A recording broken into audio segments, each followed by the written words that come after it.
یہ 7 दुआएं अगर दिल से पढ़ी जाएं तो जिंदगी बदल सकती है। पहली दुआ, हमारे लिए अल्लाह ही काफी है और वो बेहतरीन कारसाज हैं। दूसरी दुआ, तेरे सिवा कोई माबूद नहीं तो पाक है, बेशक मैं ही जालिमों में से हूं। तीसरी दुआ, ऐ मेरे रब, मैं इस भलाई का मोहताज हूं जो तू मेरी तरफ नाजिल फरमाए। चौथी दुआ, मैं अल्लाह से बख्शिश मांगता हूं और उसी की तरफ तौबा करता हूं।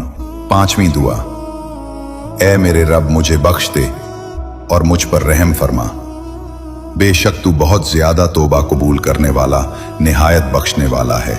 दुआ नंबर 6, अल्लाह मुझे काफी है, इसके सिवा कोई माबूद नहीं, मैंने उसी पर भरोसा किया है और वही अजीम अर्श का रब है। सातवीं दुआ, ऐ मेरे रब मेरा सीना खोल दे, मेरे काम को आसान फरमा दे, मेरी जबान की गिरे खोल दे ताकि लोग मेरी बात समझ सकें।